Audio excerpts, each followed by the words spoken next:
राज्याच्या अनेक भागात भीषण पाणी टंचाई। हिंगोलीतल्या खंडाळा गावात विहिरीच्या तळाला गेलेलं पाणी मिळवण्यासाठी जीवघेणी कसरत। पाण्याचा प्रत्येक थेंब अनमोल बनलाय। राज्यात ठिकठिकाणी इंधनाचा तुटवडा। वाशिममध्ये चौथ्या दिवशी डिझेलचा ठणठणाट, तर हिंगोलीतही डिझेलसाठी कॅन घेऊन शेतकऱ्यांच्या पंपावर रांगा। कांद्याला हमीभाव मिळावा यासाठी लासलगावमध्ये शेतकऱ्यांचा एल्गार। रोहित पवार, भास्कर भगरेंच्या नेतृत्वात आंदोलन। उत्पादन खर्चही निघत नसल्यानं कांदा उत्पादक हतबल। ठाणे महापालिकेतील खडाजंगीनंतर रवींद्र चव्हाणांनी भाजप नगरसेवकांची बैठक घेतली। शिवसेनेच्या कार्यपद्धतीवर नाराजी, निर्णय प्रक्रियेत डावललं जात असल्याचा भाजप नगरसेवकांचा आरोप।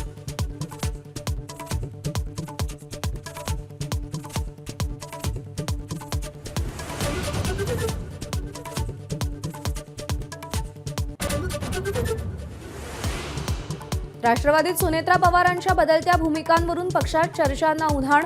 पार्थ पवार पत्रप्रपंच करत असून सुनेत्रा रोखू शकत नसल्याची कुजबूज। शरद पवारांनी घडी सावरावी आमदारांची इच्छा।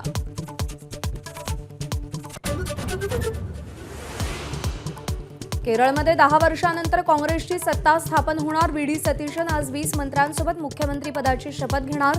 काँग्रेसचे 11 तर आययूएमएलचे 5 मंत्री शपथबद्ध होणार।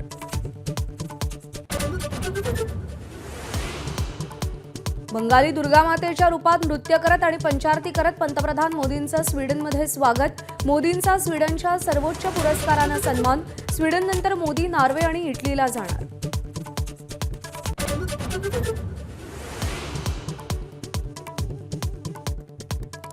अमेरिका इराणमध्ये शांती करार झाला नाही तर वाईट परिणाम होतील। डोनाल्ड ट्रम्प यांची पुन्हा एकदा धमकी। इराणच्या ड्रोनवरील हल्ल्याचा एआय व्हिडिओ जारी। अमेरिकेच्या नौदलाच्या 2 लढाऊ विमानांची हवेतच टक्कर। विमानातल्या चौघांनी पॅराशूट उघडून स्वतःचे प्राण वाचवले। एअर शो दरम्यान अपघात झाला।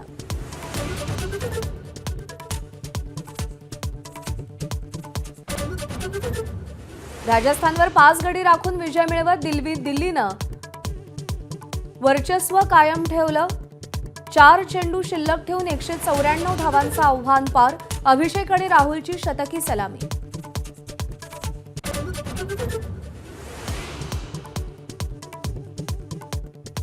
सोलापूरचा महेंद्र गायकवाड 52व्या हिंदकेसरी स्पर्धेचा मानकरी ठरला। हाताच्या दुखापतीनंतर पृथ्वीराज मोहोळची सामन्यातून माघार, तर हरियाणाच्या काजल डोचकने महिला हिंदकेसरीचा खिताब पटकावला।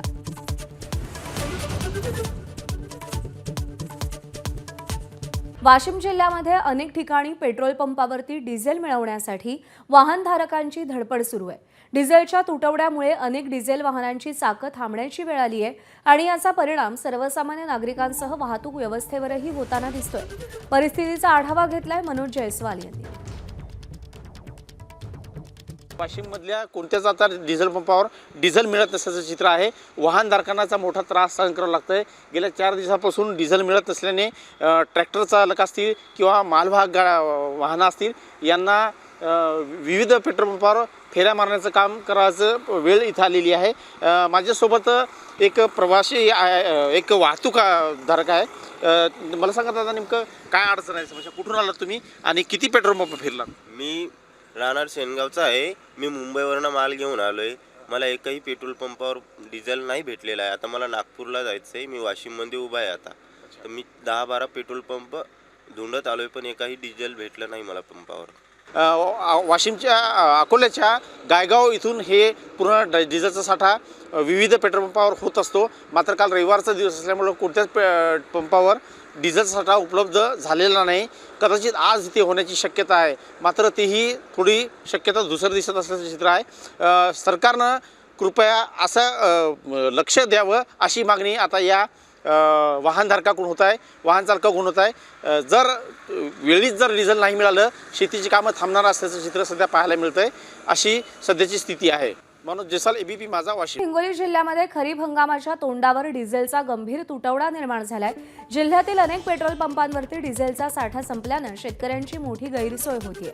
गोरेगाव इथल्या पेट्रोल पंपावर तर डिझेल मिळवण्यासाठी शेतकऱ्यांनी कॅन घेऊन रांगा लावल्याचं चित्र पाहायला मिळतंय.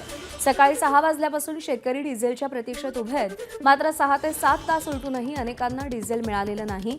त्यामुळे संतप्त शेतकऱ्यांनी प्रशासन आणि तेल कंपन्यांविरोधात नाराजी व्यक्त केली. शेतातले कामं चालू आहेत, रोटावेटर हे ते हळद लावगड करायची, पण आम्हाला डिझेल मिळत नाही. आता आम्हाला ही सरकारकडून ही अपेक्षा नव्हती, पण आता आमच्यावर अशी वेळ आलेली आहे की आता आमची लय बिकट परिस्थिती आहे. ट्रॅक्टरवाल्याला डिझेल भेटेना, आम्हाला ट्रॅक्टर भेटेना शेतात काम करायसाठी. शासनाने एवढी दखल घ्यावीत की हे जे सुशिक्षित बेकाराने जे वाहन घेतले तर याच्या हप्त्यानुसार डिझेल पेट्रोल जर दिलं तर त्याचे हप्ते भरू शकतील, नाही तर हप्ते भरू शकणार. शेती मशागतची कामं जवळ आलेली आहेत आणि या मशागतीसाठी जून महिना फक्त 10 दिवस राहिलेला आहे. जून महिना 10 दिवस राहिला. शेतीची मशागत कशी करायची, कोणती पेरणी करायची याच्यानुसार शेतीची मशागत जर नाही झाली तर शेतकऱ्यांनी पेरायचं कसं. आतापर्यंत काही डिझेल भेटले नाही. आता इथून पुढे कॅनीच्या लाईनी चालू आहेत, तर त्याच्याकडेच पंपावर नसल्याकडे ते डिझेल कुठून देणार आहेत. तर आता थोडंफार सगळ्याला ते पुरवठा करून देत आहेत, सगळ्याला वाटप देत आहेत. डिझेल एवढं करता काय चालू आहे डिझेलची? आता हे पेरणीचे काम आलेले आहेत, सर्व शेतकऱ्याची काम आलेले आहेत, त्याच्यामुळे हे पेरणीसाठी डिझेल लागत आहे. ईडीकडून अशोक खरातचा ताबा घेतला जाणार असल्याची माहिती सूत्रांनी दिली आहे. सिन्नर न्यायालयाच्या आजच्या सुनावणीनंतर खरात ईडीच्या ताब्यात कधी जाणार याचा फैसला होणार आहे. अशोक खरातला आज सिन्नर न्यायालयामध्ये हजर केलं जाईल. सिन्नरमधील आर्थिक फसवणूक प्रकरणात पोलीस कोठडीत असलेल्या अशोक खरातला आज न्यायालयीन कोठडी मिळाल्यास आजच ईडी अशोक खरात याचा ताबा घेण्याची शक्यता आहे. ईडीकडून खरात प्रकरणात बेनामी संपत्ती आणि मनी लॉन्ड्रिंग प्रकरणी संशय व्यक्त केला जातोय आणि त्याचा स्वतंत्र तपासही केला जातोय. मुकुल कुलकर्णी आपले प्रतिनिधी आपल्याला अधिक अपडेट देतील. मुकुल, एसआयटी नंतर पोलीस आणि आता ईडीच्या ताब्यात देखील अशोक खरात जाण्याची शक्यता आहे. कोणत्या व्यवहारांची चौकशी ईडीच्या तपासात होईल? अशोक खरात प्रकरणामध्ये ही अत्यंत महत्त्वाची घडामोड असणार आहे, कारण सध्या जगदंबा पतसंस्थेमध्ये जे अकाउंट खोलण्यात आलेले होते त्याचा तपास केला जातोय आणि त्या प्रकरणी अशोक खरात याला आज पुन्हा एकदा सिन्नर न्यायालयामध्ये हजर केलं जाईल. जर या न्यायालयामध्ये आज त्याला न्यायालयीन कोठडी मिळाली तर लगेचच ईडीकडनं त्याचा ताबा घेतला जाण्याची प्रक्रिया ही केली जाणार आहे. आणि ईडीने त्याचा ताबा घेतल्यानंतर जे ईडीला संशय आहे त्यांनी एवढी संपत्ती कुठून गोळा केलेली आहे, त्याच्या बँकेच्या अकाउंटमध्ये देखील भरमसाठ पैसा देखील समोर आलेला होता. प्रॉपर्टी त्यांनी कोट्यवधी रुपयांची प्रॉपर्टी जमा केलेली आहे आणि या सर्व व्यवहारांमध्ये त्याला कोणी कोणी मदत केलेली आहे या संपूर्ण गोष्टींचा तपास हा ईडीकडनं या आधीच केला जातोय. मात्र आता ईडीच्या ताब्यामध्ये जर अशोक खरात आला तर त्याची प्रत्यक्ष चौकशी होईल आणि अनेक घटनांचा उलगडा होणार आहे. त्यासाठी ईडीला अशोक खरात याची कस्टडी अत्यंत महत्वाची आहे आणि म्हणूनच ईडी अशोक खरात याचा लवकरच ताबा घेणार आहे. मुकुल, धन्यवाद दिलेल्या माहितीसाठी. संघ मुख्यालयापासून 1.5 किलोमीटर अंतरावर असलेल्या कोठी रोड परिसर इथे गोळीबाराच्या घटनेमुळे खळबळ माजलेली आहे. रात्री 11:30 ते 12च्या सुमारास ही घटना घडलेली आहे. 3 बाईक्सवर 6 जणांनी दोनदा फायरिंग केलं. 3 बाईकवर आलेल्या 6 जणांनी दोनदा फायरिंग केलं. पोलिसांनी दिलेल्या माहितीनुसार सौरभ नावाच्या फिर्यादीनं सांगितल्याप्रमाणे रवी मोहतो, गंगा काकडे यांनी फायरिंग केलंय. वर्चस्व, दहशत पसरवण्यासाठी हे फायरिंग करण्यात आल्याचं कळतंय. आरोपी गुन्हेगारी पार्श्वभूमीचे आहेत. अंमली पदार्थ विक्री व बाळगण्याचे गुन्हे त्यांच्यावरती आहेत आणि त्यांच्यातील अंतर्गत वादातून ही फायरिंगची घटना घडल्याचं कळतंय. कोतवाली पोलीस स्टेशनमधील अधिकारी आता घटनेचा पुढचा तपास करतायत.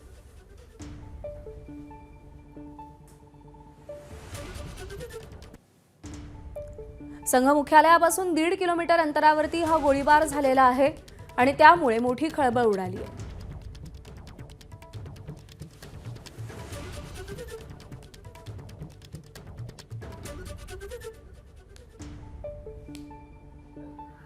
ये घटना लगभग 11:30 to 12 रात को ये घटना कोठी रोड महल ये एरिया में हुई है. जो प्राथमिक इंफॉर्मेशन है, जो फिर्यादी और आरोपी जो है वो साथ में पूरे गुने में आरोपी थे. उनके ऊपर जो एनडीपीएस एक्ट के अनुसार गुने दाखिल हुए हैं, उनमें से कोई एक दूसरे के वर्चस्व से एक गुना शायद हुआ होगा, ऐसा प्राथमिक इंफॉर्मेशन है. लेकिन दूसरा एंगल भी इसमें आ रहा है कि कोई लड़की के ऊपर भी इनका झगड़ा हो चुका है, उसके कारण ये झगड़ा हुआ होगा, ऐसा जो प्राथमिक इन्वेस्टिगेशन है उस पर हमको पता चला है। और इसमें अभी तक कितने आरोपी गिरफ्तार किए गए हैं और भी कितने आरोपी इसमें बढ़ सकते क्या? उसमें लगभग 6 आरोपी सीसीटीवी फुटेज पे दिख रहे हैं, और भी आरोपी इसमें इन्वॉल्व है या नहीं है इनकी भी हम इन्वेस्टिगेशन।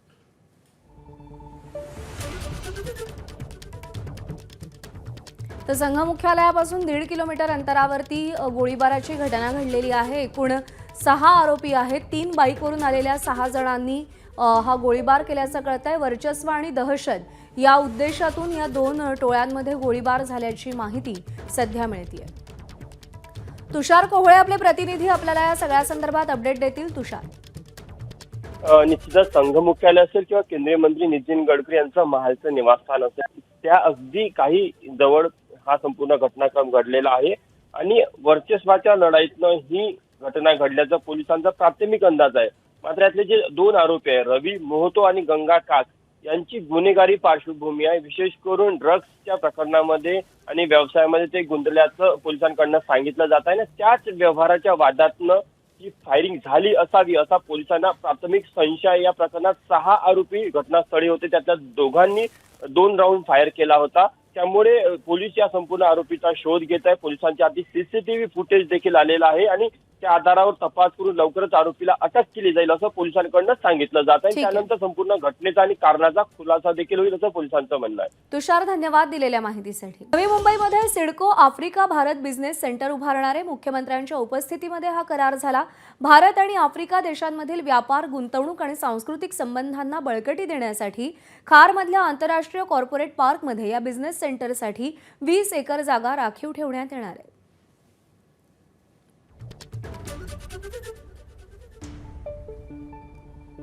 पश्चिम बंगालच्या निवडणुकीनंतर मुर्शिदाबाद जिल्ह्यात झालेल्या बॉम्बफेक प्रकरणात दोघांना मुंबईतून अटक झाली आहे। मुंबई गुन्हे शाखेने ही कारवाई केली आहे। बोरिवली रेल्वे स्थानकातून रॉकी खान आणि सहादत सरकार या दोघांना अटक झाली आहे। निवडणुकांनंतर मुर्शिदाबाद इथल्या आश्रमासमोर बॉम्ब फेकण्यात आले होते। 12 मे या दिवशी माझीपारा परिसरातील आश्रमाशेजारच्या दुर्गा मातेच्या मंदिराबाहेर लावलेले बॅनर फाडले होते, तर दुसऱ्याच दिवशी आश्रमासमोर बॉम्ब फेकून दहशत निर्माण करण्याचा प्रयत्न झाला होता। देशात सोनं चांदीचे दर सातत्याने वाढतायत, मात्र हौसेला मोल नसतं याचा प्रत्यय आलाय। कोल्हापुरात जावयासाठी 1.5 किलो चांदीची कोल्हापुरी चप्पल देण्यात आली आहे।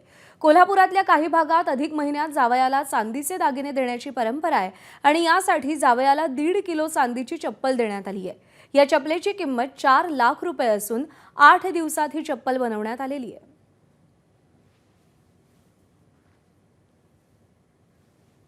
अटकेपूर्वी खरातचा परदेशात पळून जायचा कट होता, प्लान होता असं समोर येत आहे। कारण खरातनं अटकेपूर्वी बनावट खात्यांमधून काही संशयास्पद व्यवहार केलेत। 3 महिन्यात बेनामी खात्यातून 52 कोटी काढण्याचा त्याचा कट होता असं देखील कळतंय।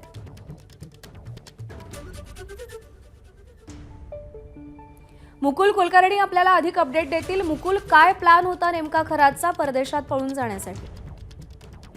ज्यावेळेस खरातच्या विरोधामध्ये 2 तक्रारी दाखल करण्यात आलेल्या होत्या, वावी पोलीस ठाण्यामध्ये दोघांनी त्याच्या विरोधात तक्रार दाखल केलेली होती आणि त्याच वेळेस आपल्या भोवती तपास यंत्रणांचं जाळं हे अधिक घट्ट होऊ शकतं याचा त्याला ज्यावेळेस संशय आला त्यावेळेसच त्याने प्लॅन केलेला होता की आपण आता भारतामधून निघून गेलं तर आपण कुठेतरी सुरक्षित राहू आणि त्या दृष्टीने त्याने गेल्या काही म्हणजे वावी पोलीस ठाण्यामध्ये त्यांनी जासूद आणि परब यांच्या विरोधात तक्रार दाखल केलेली होती आणि त्याच वेळेस त्याने इतर खात्यातून म्हणजे समता पतसंस्थेमधनं म्हणा किंवा जगदंबा पतसंस्थेमधनं काही पैसे काढलेले होते आणि ते पैसे जमा करून त्याचा परदेशामध्ये जाऊन तिथे स्थायिक होण्याचा प्लॅन होता असं पोलीस तपासामध्ये निष्पन्न झालेलं आहे। आता अधिक खुलासा याबाबत अशोक खरात याची ज्यावेळेस आणखी चौकशी केली जाईल त्यावेळेस होईल, परंतु त्याने एकाच वेळेस अनेक खात्यांमधून 1,99,000 असे पैसे देखील काढल्याचं तपासामध्ये निष्पन्न झालेलं आहे। त्यामुळे कोणाचा तरी तो आर्थिक सल्ला घेऊनच असे आर्थिक व्यवहार करत होता आणि भारतातून इतर देशांमध्ये जाण्याचं त्याचं प्लॅनिंग सुरू होत असल्याचा संशय आता बळावलेला आहे आणि त्या दृष्टीने पुढचा तपास सुरू आहे। मुकुल, धन्यवाद दिलेल्या माहितीसाठी। भोंदू अशोक खरात आणि नामकरण आवारे या दोघांना आज न्यायालयामध्ये हजर केलं जाईल. दोन्ही आरोपींच्या पोलीस कोठडीची मुदत संपत असल्यानं त्यांना सिन्नर न्यायालयामध्ये हजर केलं जाईल. जगदंबा माता पतसंस्थेत बनावट खात्यांच्या माध्यमातून आर्थिक गैरव्यवहार केल्याप्रकरणी सिन्नर पोलिसात गुन्हा दाखल करण्यात आलाय. या प्रकरणात सिन्नर पोलिसांनी दोघांची चौकशी समोरासमोर केल्याची माहिती मिळतेय.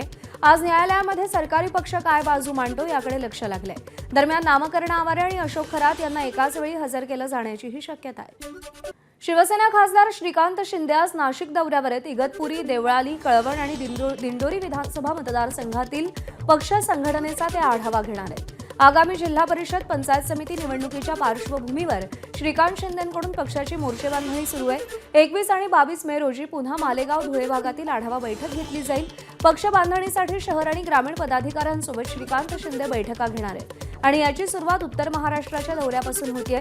जिल्हा परिषद आणि पंचायत समिती निवडणुकीच्या तयारीच्या पार्श्वभूमीवर हा दौरा महत्त्वाचा मानला जातोय. पक्ष संघटना मजबूत करण्यासाठी मागच्या आठवड्यात मंत्री उदय सामंत यांच्या नेतृत्वाखाली बैठक झाली होती आणि त्यानंतर आता श्रीकांत शिंदे आढावा घेणार आहेत. विधानसभा निवडणुकीनंतर पहिल्यांदा श्रीकांत शिंदे पक्षाच्या सगळ्या विभाग प्रमुखांची एकत्रित बैठक घेत आहेत. या बैठकीला मंत्री उदय सामंत, दादा भुसे उपस्थित राहणार आहेत. चांदीच्या आयातीबाबत केंद्र सरकारनं मोठा निर्णय घेतलाय. आयात शुल्कात वाढ झाल्यावर चांदीच्या आयातीवरही केंद्र सरकारनं निर्बंध लावले. चांदीच्या आयातीबाबत घेतलेल्या निर्णयामुळे देशातील सराफा बाजारावर आणि उद्योग व्यवसायांवरती परिणाम होण्याची शक्यता आहे. चांदीची आयात मर्यादित झाल्यानं आगामी काळात चांदीच्या दरामध्ये आणखी वाढ होऊ शकते असं मत सराफा व्यावसायिकांनी व्यक्त केलंय. दरवर्षी इंडस्ट्रियल यूज हा ज्वेलरी यूजपेक्षा जास्त आहे. ऑफकोर्स इम्पोर्ट जर थांबलं, इम्पोर्ट कमी झालं, काही स्पेशल परमिशन्स त्याच्यावर लागलेले, ऑफकोर्स एक कमी होईल, महागात भेटेल. महागात भेटल्यावर त्याचा सप्लायही कमी होईल. पण डिमांड ही तेवढीच आहे जी मागे होती. उलट डिमांड ही वाढायची शक्यता आहे. तर या हिशोबाने आपण बघितलं तर चांदीची शॉर्टेज याची परिस्थिती निर्माण व्हायची शक्यता आहे. पाणी फाउंडेशनच्या माध्यमातून संपूर्ण महाराष्ट्रात जलसंधारणाची मोठी लोकचळवळ उभी करणारे अभिनेते आमिर खान आता विदर्भाला दुष्काळमुक्त करण्यासाठी पुढाकार घेत आहेत.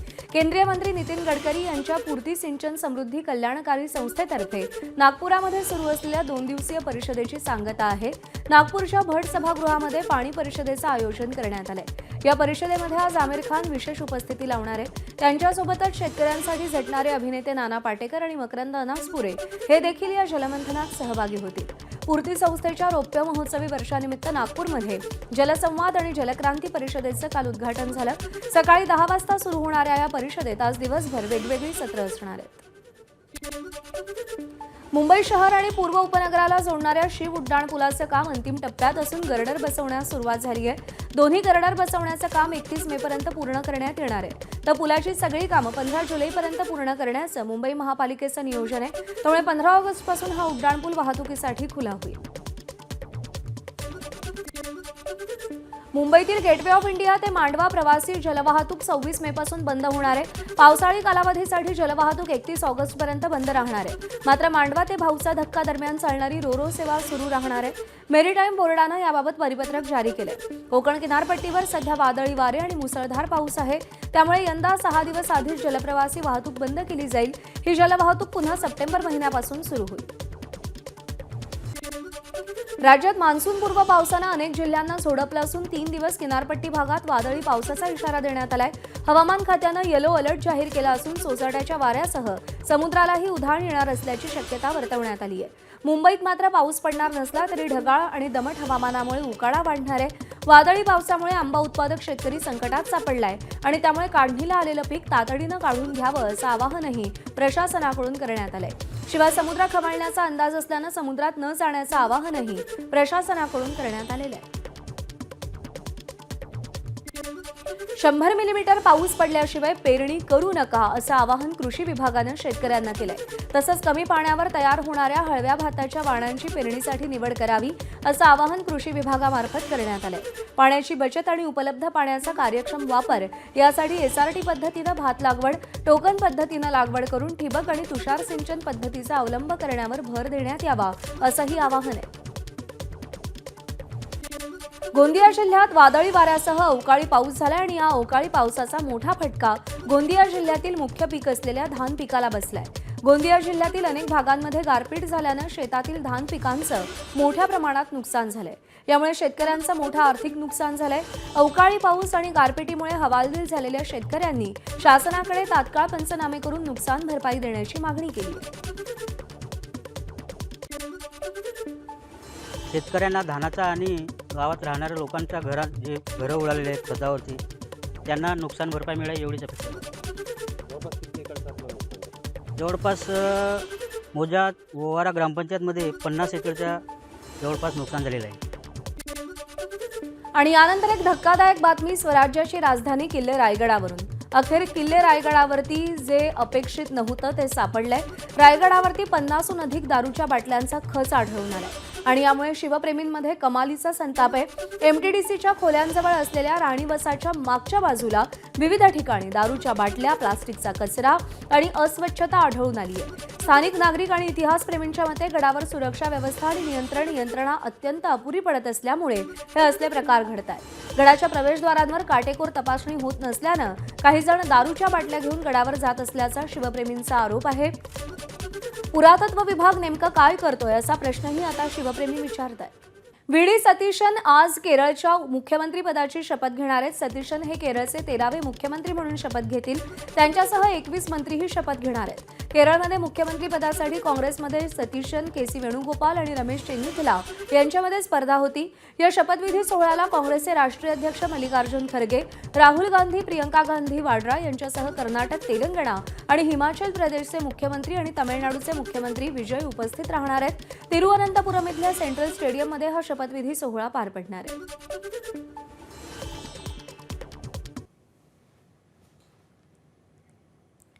पंतप्रधान नरेंद्र मोदींचं स्वीडनमध्ये जोरदार स्वागत करण्यात आलं. बंगाली वेशभूषा परिधान करून मोदींसमोर सादरीकरण करण्यात आलं आणि त्यांचं स्वागत करण्यात आलं. बंगाली नृत्य सादर करत भारतीयांकडून मोदींचं स्वागत झालं. पंतप्रधान मोदींना स्वीडनच्या सर्वोच्च पुरस्कारानं सन्मानितही करण्यात आले. पंतप्रधान मोदी सध्या 5 देशांच्या दौऱ्यावर आहेत. स्वीडननंतर मोदी नॉर्वे आणि इटलीलाही जाणार आहेत. बिहारमधल्या सासाराम रेल्वे स्थानकात रेल्वे डब्याला आग लागली आहे. सासाराम पाटणा जलद प्रवासी गाडीचा डबा पेटलाय. शॉर्ट सर्किटमुळे आग लागल्याची प्राथमिक माहिती मिळतेय. अग्निशमन दलाकडून या आगीवरती नियंत्रण मिळवण्यात आलेलं आहे. काल देखील त्रिवेंद्रम हजरत निजामुद्दीन राजधानी एक्सप्रेसच्या 2 AC कोचना आग लागलेली होती. रतलामजवळ ही आग लागलेली होती आणि त्यानंतर आज पुन्हा एकदा बिहारमध्ये सासाराम पाटणा जलद प्रवासी गाडीचा डबा पेटलेला आहे. गाडी स्थानकात उभी असताना डब्यानं पेट घेतलाय. शॉर्ट सर्किटमुळे ही आग लागल्याची प्राथमिक माहिती मिळते. अग्निशमन दलानं या आगीवरती नियंत्रण मिळवलेलं आहे.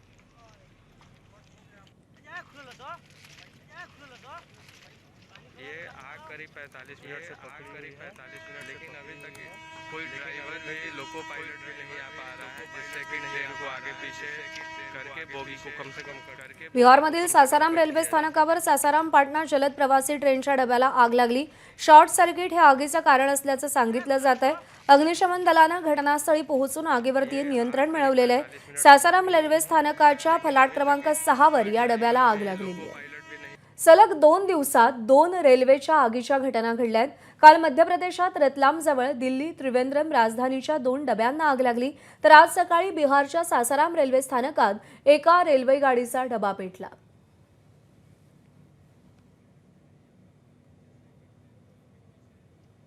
बोगी को कम से कम कट किया जा सके.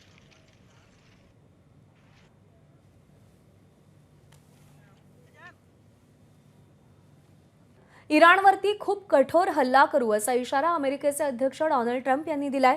आम्हाला करार हवाय, तो करावा लागेल असं ट्रम्प म्हणाले. तर ट्रम्प यांच्या इशाऱ्यांना इराणकडून चोख प्रत्युत्तर देण्यात आलंय. ट्रम्प यांच्या 5 मुद्द्यांचा प्रस्ताव इराणनं फेटाळून लावलेला आहे.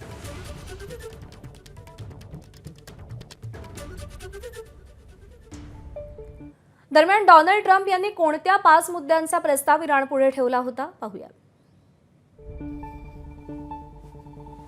इराणनं फक्त 1 अणुप्रकल्प कार्यान्वित ठेवावा. इराणनं सगळं युरेनियम अमेरिकेकडे हस्तांतरित करावं. इराणला गोठवलेल्या संपत्तीतला 25% वाटाही मिळणार नाही.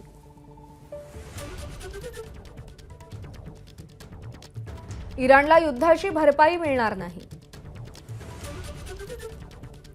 चर्चेपूर्वी सगळ्या आघाड्यांवरचा संघर्ष थांबवावा.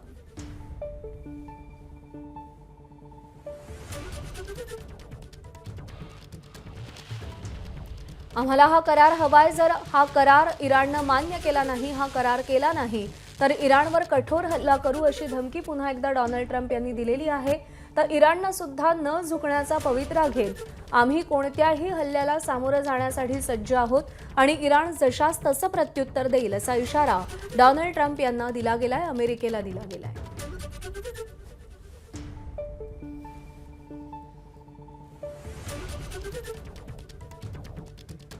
सध्या जरी युद्धबंदी असली तरी सुद्धा धमक्या दिल्या जात आहेत, त्या धमक्यांना प्रत्युत्तरं दिली जात आहेत आणि कोणत्याही परिस्थितीत युद्ध पुन्हा सुरू होणं हे जगाच्या दृष्टीनं घातक ठरेल.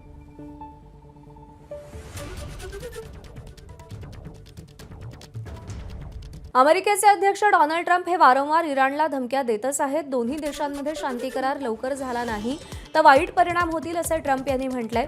घड्याळाचा काटा गतीनं पुढे सरकतोय. शांती करार झाला नाही तर इराणसाठी काहीच शिल्लक राहणार नाही असं त्यांनी सुनावलंय. ट्रम्प यांची वक्तव्य पाहिल्यावर ते पुन्हा हल्ल्याच्या तयारीत आहेत का असा सवाल उपस्थित झालाय. सध्याची शांतता ही वादळापूर्वीची असल्याचं म्हटलं जातंय. त्यामुळे जगावरती संकट निर्माण झालंय. त्यातच काल युएईच्या आण्विक तळावर झालेल्या हल्ल्यानंतर संकट आणखीनच गडद झालंय. 40 दिवसांच्या युद्धविरामात दोन्ही देशांनी आपापली शस्त्रागार, दारुगोळा पुन्हा सुसज्ज करून ठेवलाय. एवढंच नाही तर अमेरिकेनं इराणवर पुन्हा हल्ला केल्यास त्या मिशनचं नाव काय असेल तेही नक्की झालंय. त्यामुळे युद्ध 2.0 लवकरच सुरू होण्याची भीती आहे. इराणला सोशल मीडियावरून धमकावल्यावर आता ट्रम्प यांनी एक व्हिडिओही जारी केलाय. त्यात त्यांनी एआयची मदत घेतली आहे. एआय व्हिडिओमध्ये ट्रम्प हे इराणचं ड्रोन पाडताना दिसतायत. बेसिकली अमेरिका हे इराणचं ड्रोन पाडताना दिसतेय. अमेरिकेच्या एका युद्धनौकेवरून ट्रम्प यांनी इराणी ड्रोन पाडला असं या व्हिडिओत दाखवलंय. अमेरिकन युद्धनौकेकडे येणाऱ्या एका इराणी ड्रोनला लाल रंगाच्या लेझर बीमनं पाडलं असं या व्हिडिओमध्ये दाखवण्यात आलंय. इराणच्या संसदेच्या उपसभापतींनी अमेरिकेला धमकी दिली आहे. तेल ठिकाणांवरच्या हल्ल्यांना सडेतोड प्रत्युत्तर देऊ इराणी संसदेचे उपसभापती हाजी बाबाई यांनी ही धमकी दिली आहे. आमच्या हल्ल्यांनंतर जगाला तेल मिळणं बंद होईल असं हाजी बाबाई यांनी म्हटलंय. जग तेलासाठी वणवण भटकेल असंही त्यांनी म्हटलंय.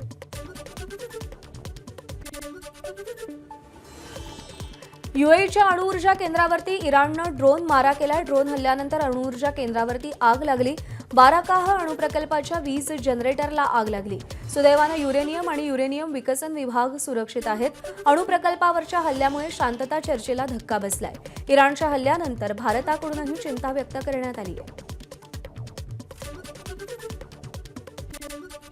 युएईच्या अणुऊर्जा केंद्रावर झालेल्या हल्ल्यानंतर कच्च्या तेलाच्या किमती पुन्हा कडाडल्या. कच्चं तेल $110 प्रति बॅरेलच्या पुढे गेलंय. एका दिवसात कच्च्या तेलाचे दर 1% वधारले. तर एकीकडे तेल महागतंय तर दुसरीकडे रशियन तेलाच्या खरेदीवर अमेरिकेनं पुन्हा निर्बंध लागू केलेत. अमेरिकेच्या निर्णयाचा भारतासह अनेक देशांना फटका बसतोय. 16 मेपर्यंतच रशियन तेलावरचे निर्बंध शिथिल होते. रशियन तेल खरेदीवर निर्बंध नको अशी भारतानं विनंती केलेली होती. मार्चमध्ये रशियाच्या निम्म्या कच्च्या तेलाची खरेदी भारताकडून झालेली आहे. मार्चमध्ये 2.25 दशलक्ष बॅरेल तर एप्रिलमध्ये 2.1 दशलक्ष बॅरेलची खरेदी करण्यात आली आहे. अमेरिकेमध्ये एका एअर शो दरम्यान अमेरिकन नौदलाच्या 2 लढाऊ विमानांची हवेत टक्कर झाली. अपघातानंतर दोन्ही विमानातल्या 4ही क्रू मेंबर्सनी तातडीनं इजेक्ट केल्यामुळे जीवितहानी झाली नाही. मात्र दोन्ही विमानं पूर्णतः नष्ट झाली. दोन्ही विमानं EA-18G ग्रॉव्हलर्स प्रकारातली होती. मॉस्कोवरच्या ड्रोन हल्ल्याचं युक्रेनकडून समर्थन करण्यात आलंय. युक्रेनचे राष्ट्रपती झेलेन्स्की यांनी या हल्ल्याचं समर्थन केलंय. रशियानं ड्रोन हल्ले करून आमचे 50 लोक मारले असं झेलेन्स्की म्हणाले. युक्रेनच्या मॉस्कोवरील हल्ल्यामध्ये एका भारतीयासह 4 ठार झालेत. युक्रेनच्या सीमेपासून मॉस्को 500 किलोमीटर दूर आहे. तरीही मोठा ड्रोन हल्ला झालेला आहे. राष्ट्रवादी काँग्रेस पक्षात सध्या निवडणूक आयोगाला पाठवण्यात आलेल्या पत्रांवरून चांगलंच गोंधळाचं वातावरण निर्माण झालंय. पक्षाच्या राष्ट्रीय अध्यक्ष सुनेत्रा पवार यांच्या 2 महिन्यात बदललेल्या भूमिकेवरून पक्षामध्ये उलटसुलट चर्चा सुरू झाली आहे आणि धक्कादायक म्हणजे राष्ट्रवादीत सध्या आयोगासोबत सुरू असलेला पत्रप्रपंच पार्थ पवार करत असून सुनेत्रा पवार त्यांना रोखू शकत नसल्याची चर्चा आमदारांमध्ये रंगली आहे। एवढंच नाही तर पटेल तटकरे आगामी काळात पक्षासोबत नसतील तर पक्षाचं भवितव्य एकंदर कठीण असल्याची चर्चा आमदारांमध्ये होतीये। त्यामुळे आता पक्षातली बिघडणारी घडी सावरायची असेल तर खुद्द शरद पवारांनी पुढाकार घ्यावा अशी काही आमदारांची मागणी असल्याची माहिती एबीपी माझाला विश्वसनीय सूत्रांनी दिली आहे। निलेश बुधावले आपले प्रतिनिधी आपल्याला अधिक अपडेट देतील। निलेश, सुनेत्रा पवारांच्या बदलत्या भूमिका, पार्थ पवारांचा त्या पत्रांमध्ये असलेला ज्या काही भूमिका आहेत त्या सगळ्याच्या पार्श्वभूमीवर राष्ट्रवादीच्या आमदारांचं नेमकं काय म्हणणं आहे? प्रज्ञा, 26 फेब्रुवारीला राष्ट्रीय कार्यकारिणी पार पडली होती। त्यावेळेस सुनेत्रा पवार यांची अध्यक्ष म्हणून निवड होताना प्रफुल्ल पटेल यांची राष्ट्रीय कार्याध्यक्ष, सुनील तटकरे यांची प्रदेशाध्यक्ष म्हणून निवड प्रक्रिया राष्ट्रीय कार्यकारिणीमध्ये पार पडली होती। प्रत्यक्षात ज्यावेळेस निवडणूक आयोगाला मिनिट्स देण्यात आले त्या बैठकीचे, त्यावेळेस मात्र वेगळं चित्र त्या ठिकाणी पाहायला मिळालं। दोन्ही या महत्त्वाच्या नेत्यांच्या पदांपुढे कुठल्याही प्रकारचा उल्लेख नव्हता। याचाच अर्थ हे पद राष्ट्रीय कार्याध्यक्ष किंवा प्रदेशाध्यक्ष आहेत की नाहीत याचवरून सगळा गोंधळ निर्माण झाला होता। त्यानंतर पक्षानं सांगितलं होतं की टेक्निकल गोष्टी आहेत, आम्ही सुधारू। पुन्हा 1 महिन्यानं अशाच पद्धतीचं सुनेत्रा पवार यांच्या सहीचं एक पत्र निवडणूक आयोगामध्ये गेलं। पुन्हा ह्याच सगळ्या गोष्टी घडल्याचं पाहायला मिळालं। त्यामुळं सुनेत्रा पवारांचं सातत्यानं जे पत्रव्यवहार आहे त्या पत्रव्यवहारावरूनच कुठेतरी गोंधळ निर्माण झाल्याचं आता आपल्याला दिसतंय आणि याच्यामध्ये कुठेतरी पार्थ पवार यांचा हस्तक्षेप मोठ्या प्रमाणामध्ये आहे आणि त्याला सुनेत्रा पवार रोखू शकत नाहीत अशा पद्धतीची आमदारांमध्ये एक चर्चा असल्याची देखील बाब आपल्याला समोर येताना दिसते। एकीकडे जर सुनील तटकरे, प्रफुल्ल पटेल सारखे नेते पक्षामध्ये नसतील तर दुसरीकडे राष्ट्रवादी काँग्रेस पक्षाचं पुढचं भवितव्य काय अशा पद्धतीची चर्चा सुरू असताना अनेकांचा सूर कुठेतरी भाजपमध्ये जाण्यासंदर्भातला होता। मात्र भाजपमध्ये आधीच इनकमिंग केलं जाणार नाही अशा पद्धतीचे स्पष्ट निर्देश देण्यात आल्यामुळे आता आमदारांची कुचंबना होताना दिसते आणि त्यामुळेच आगामी काळामध्ये आता कुठेतरी राष्ट्रवादी काँग्रेस पक्षाची ही बिघडती घडी सुधारायची असेल तर कुठेतरी शरद पवारांना पुढाकार घ्यावा अशा पद्धतीचा एक सूर सध्या आपल्याला पाहायला मिळतोय। 4 दिवसांपूर्वी सुनील तटकरे, प्रफुल्ल पटेल यांना देखील शरद पवारांची भेट घेतली होती आणि त्यानंतर अनेक आमदार देखील शरद पवारांशी संपर्क साधताना आपल्याला दिसत आहेत आणि कुठेतरी शरद पवारांना पुढाकार घ्यावा अशी मागणी होताना दिसते। आता 20 तारखेला शरद पवारांना देखील आपल्या पक्षाची कोर कमिटीची आणि माजी आमदार खासदारांची बैठक बोलवली आहे। त्या बैठकीच्या निमित्तानं काही चर्चा घडतायत का? राष्ट्रवादी काँग्रेस पक्ष आणि राष्ट्रवादी काँग्रेस शरदचंद्र पवार पक्ष यांच्या मनोमिलनाचा पुढे काही जाऊन सूर निघतोय का हे पाहणं महत्त्वाचं राहणार आहे। सध्या तरी राष्ट्रवादी काँग्रेस पक्षामध्ये प्रचंड गोंधळाचं वातावरण निर्माण झालंय आणि अशा परिस्थितीमध्ये आता सुनेत्रा पवार, पार्थ पवार यांच्या ज्या काही सध्या भूमिका आहेत त्यावरून आमदारांमध्ये मात्र मोठ्या प्रमाणात नाराजी असल्याचं दिसतंय। प्रज्ञा। निलेश, धन्यवाद दिलेल्या माहितीसाठी। शरद पवारांची राष्ट्रवादी महायुतीसोबत सत्तेत सहभागी होणार असल्याच्या चर्चांवर रोहित पवारांनी कॉफी विथ कौशिक या कार्यक्रमात मोठं वक्तव्य केलं। पक्ष जरी भाजपसोबत गेला तरी आपण जाणार नसल्याचं रोहित पवारांनी सांगितलंय आणि यावर भाजपचे मंत्री नितेश राणेंनी मोठा दावा केलाय। 2019लाच रोहित पवार भाजपमध्ये जाणार होते असा दावा त्यांनी केलाय। त्यामुळे आता भाजप विरोधात आक्रमक पवित्रा घेणारे रोहित पवार खरंच भाजपमध्ये जाण्याच्या तयारीत होते का असा प्रश्नही उपस्थित केला जातोय।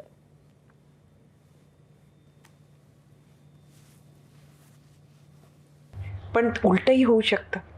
कसं? म्हणजे महाविकास आघाडीतच तुमचाही पक्ष राहील असं कशावरून?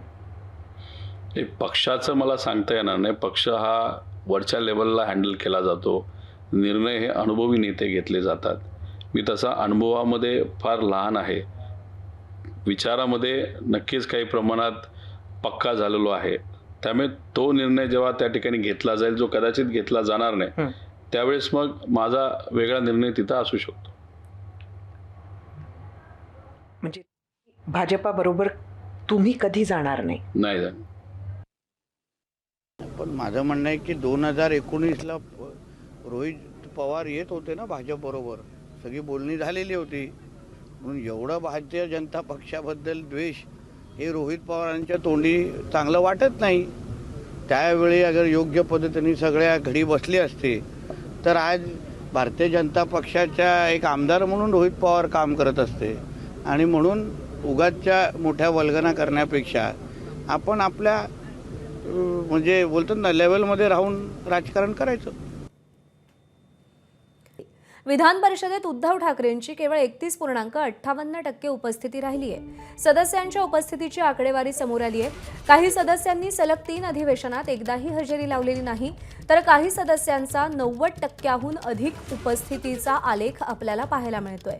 भावना गवळी, रामराजे निंबाळकर यांनी सलग 3 अधिवेशनांना दांडी मारली आहे, तर अमोल मिटकरी, राजेश राठोड यांची 13 अधिवेशनांमध्ये 100% उपस्थिती आहे.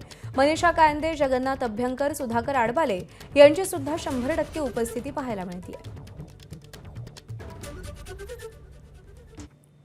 तर उद्धव ठाकरेंच्या विधिमंडळातल्या उपस्थितीवर भाजप प्रदेश उपाध्यक्ष केशव उपाध्ये यांनी काय प्रतिक्रिया दिली आहे पाहूया. केशव उपाध्ये म्हणतात, उद्धव ठाकरेंच्या उपस्थितीची आकडेवारी थक्क करणारी आहे. असे प्रतिनिधी जनता कसं स्वीकारणार? माझा बाप चोरला, माझा पक्ष चोरला, पक्षाचं चिन्ह चोरलं, अशा भावनिक वल्गना करून सहानुभूती मिळत नसते. हातात आलेल्या संधीचं सोनं करण्याऐवजी तोंडाच्या वाफा दवडून आणि भाजप नेत्यांवर गरळ ओकून चालत नसतं. आपली भूमिका, कर्तृत्व, दृष्टिकोन दाखवण्यासाठी विधिमंडळ असतं, पण त्या ठिकाणी उपस्थिती लावली तर 4 भिंतीआड बसणाऱ्यांना जनता नेहमीच झिडकारते. हा महाराष्ट्राचा इतिहास आहे आणि त्याचे रेकॉर्डही आता उपलब्ध झालेत. पुण्याजवळच्या उरळी कांचनमध्ये पतीकडून क्रौर्याचा कळस झालेला आहे. पत्नीच्या गुप्तांगावर ऍसिड टाकून 15 दिवस तिला घरात कोंडलं. तुला फक्त मुलीच होतात, मुलगा होत नाही म्हणून पतीनं छळ केलाय. पत्नीचा घराबाहेर पळण्याचा प्रयत्न देखील अयशस्वी ठरलाय, कारण ती घराबाहेर पळून जात असताना पतीनं दरवाजा बंद केला. 20 एप्रिलची घटना आहे, जी 15 दिवसानंतर उघड झाली आहे. संघ मुख्यालयापासून 1.5 किलोमीटर अंतरावर असलेल्या कोठी रोड परिसर इथे गोळीबाराच्या घटनेमुळे खळबळ उडाली आहे. रात्री 11:30 ते 12च्या सुमारास ही घटना घडली आहे. 3 बाईकवर आलेल्या 6 जणांनी 2दा फायरिंग केलंय. पोलिसांनी दिलेल्या माहितीनुसार सौरभ नावाच्या फिर्यादीनं सांगितल्याप्रमाणे रवी मोहतो, गंगा काकडे यांनी फायरिंग केलंय. वर्चस्व आणि दहशत पसरवण्यासाठी ही फायरिंग केली आहे. आरोपी गुन्हेगारी पार्श्वभूमीचे आहेत. अंमली पदार्थ विक्री व बाळगण्याचे गुन्हे त्यांच्यावर आहेत. त्यांच्यातील अंतर्गत वादातून फायरिंगची घटना घडली आहे. कोतवाली पोलीस स्टेशन घटनेचा पुढचा तपास करत आहे.